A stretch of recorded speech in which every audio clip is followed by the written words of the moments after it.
여러분 안녕하십니까? 주의 크신 은혜와 사랑이 여러분 모두에게 임하길 바랍니다. 오늘은 수요일 여호와께서 너희를 위해 싸우시리니 란 주제로 교과 내용을 함께 살펴보겠습니다. 함께 기도하겠습니다. 아버지 하나님, 이 아침에 또 하루를 허락하시고 주를 따르는 자로 살게 하시니 감사합니다. 오늘 하루 하나님을 더욱 믿고 순종하며 살기 원합니다. 우리에게 믿음을 주셔서 어려움과 문제 앞에 서게 될 때에 걱정과 근심보다는 하나님의 일하심을 구하며 믿음으로 평안을 잃지 않게 하여 주시옵소서. 우리를 위해 오늘도 싸우실 주님을 기대하며 믿음으로 승리하는 우리가 되게 하여 주시옵소서. 이제 나눌 말씀을 통해 깨달음을 얻게 하시고 그 깨달음을 삶으로 나타내며 살아가도록 도와주시옵소서. 예수 그리스도의 이름으로 기도합니다. 아멘. 이스라엘 백성이 애굽에서 나와 홍해 앞에 이르렀을 때 애굽의 마병과 병거가 이스라엘 백성을 쫓아왔습니다. 이스라엘 백성들은 애굽 사람들이 그들 가까이에 온 것을 보고 두려워하며 하나님께 울부짖었습니다. 그들은 분명 열재앙의 놀라운 사건을 경험했습니다. 그리고 그들을 구원하시고자 하시는 하나님의 강력한 뜻도 알았습니다. 하지만 그들의 눈앞에 위험이 닥치자 그들은 하나님이 베푸셨던 놀라운 구원을 잊어버린 채 하나님께 울부짖었고 모세에게 불평을 하기 시작했습니다. 자신들을 왜 애굽에서 나오게 해서 이 광야에서 죽게 하냐며 애굽 사람을 섬기는 것이 광야에서 죽는 것보다 낫다고 소리쳤습니다. 그때 성령의 감동을 받은 모세가 백성을 향하여 이스라엘 백성들을 구원할 하나님의 계획을 발표합니다. 출애굽기 14장 13절로 14절입니다.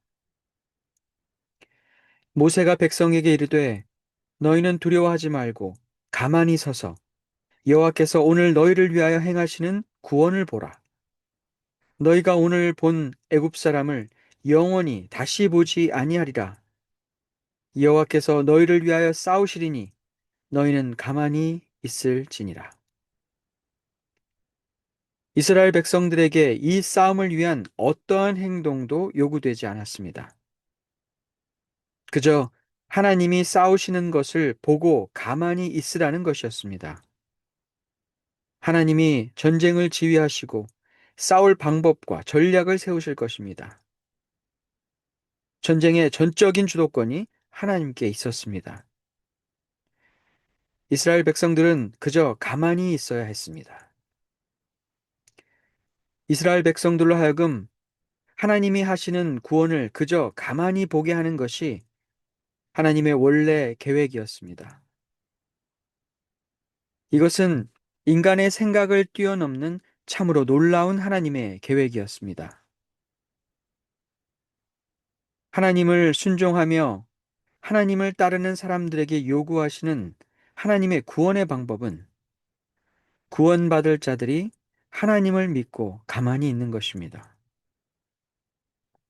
아무것도 하지 않고 가만히 하나님의 구원을 지켜보는 가운데 놀라운 구원의 역사를 이루시는 하나님의 모습을 애굽 군대도 분명히 보았습니다. 출애굽기 14장 24절로 25절입니다.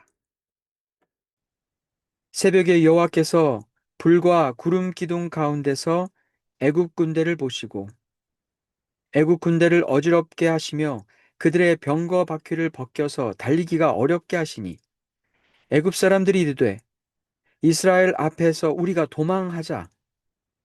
여호와가 그들을 위하여 싸워 애굽 사람들을 치는도다.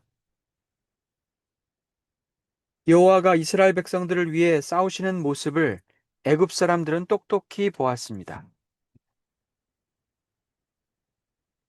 인간의 말로 설명할 수 없는 일이 일어나고 사람의 힘으로는 도저히 이룰 수 없는 일이 눈앞에서 펼쳐질 때 애굽 사람들은 하나님이 당신의 백성들을 지키시기 위해 일하고 계심을 분명히 깨달았습니다.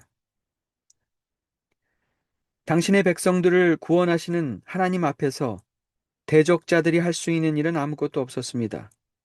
그들이 할 수 있는 유일한 일은 하나님이 지키시는 백성들 앞에서 도망가는 것밖에 없었습니다. 우리의 원수가 우리 앞에서 도망가게 하는 방법은 일하시는 하나님을 믿고 가만히 있는 것입니다. 하지만 위험과 어려움 앞에서 늘 초조하고 불안하며 입으로 행동으로 우리의 걱정과 근심을 표현하는 것이 우리의 현실입니다. 원치 않는 일이 우리 앞에 일어나거나 감당하기 어려운 문제를 만나게 되었을 때 우리는 그 일의 원인이 무엇인지 따지려 하고 그 책임을 누군가에 묻는 일에 온 힘을 기울입니다. 마치 이스라엘 백성들이 애굽 군대를 보자마자 모세가 자신들을 애굽에서 이끌고 나와서 이렇게 죽게 되었다고 불평하는 것처럼 우리도 역시 문제와 어려움 앞에서 무엇 때문에, 누구 때문에 이 문제가 발생하게 되었는지 알아내는 것이 구원의 방법이라고 착각합니다. 문제 앞에서 가만히 구원의 하나님을 바라보는 것은 현실에서 쉬운 일이 아닙니다. 그러나 믿는 자가 제일 먼저 해야 할 일입니다. 가만히 우리의 상황을 더 잘하시는 하나님을 바라보는 것이 가장 쉬운 일처럼 보이지만 가장 어려운 일이기도 합니다. 어떠한 상황에서도 구원은 분명 믿음으로 얻어집니다. 순종과 믿음을 가진 하나님의 백성들을 하나님은 구원하실 것입니다. 내가 무엇을 했고 무엇을 하고 있으며 무엇을 해야 하는지는 두 번째 문제입니다. 먼저 하나님을 믿고 의지하며 잠시라도 평정을 찾고 하나님을 바라보는 것이 필요합니다. 모세는 하나님이 이루시는 구원의 여정을 함께했던 1세대가 다 죽은 후에 가나안으로 들어갈 다음 세대를 위해 교훈하면서 그들의 구원이 하나님으로부터 어떻게 이루어질 것인지 교훈했습니다. 신명기 7장 18절로 19절입니다.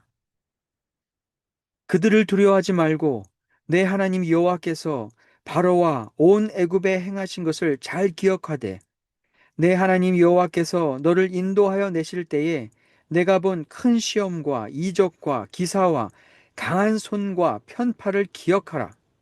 내 하나님 여호와께서 내가 두려워하는 모든 민족에게 그와 같이 행하실 것이요. 하나님이 위기의 순간 때마다 우리를 어떻게 구원하셨는지 우리는 너무 쉽게 잊어버립니다.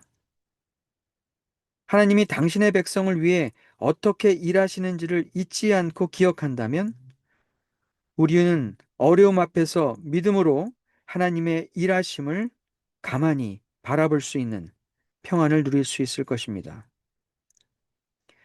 이스라엘 백성들이 출애굽 당시 애굽인들을 상대로 단 한 자루의 칼도 들 필요가 없었다는 사실을 가나안을 정복하던 백성들이 잊지 않았다면 그들은 싸울 필요 없이 가나안을 정복했을 것입니다.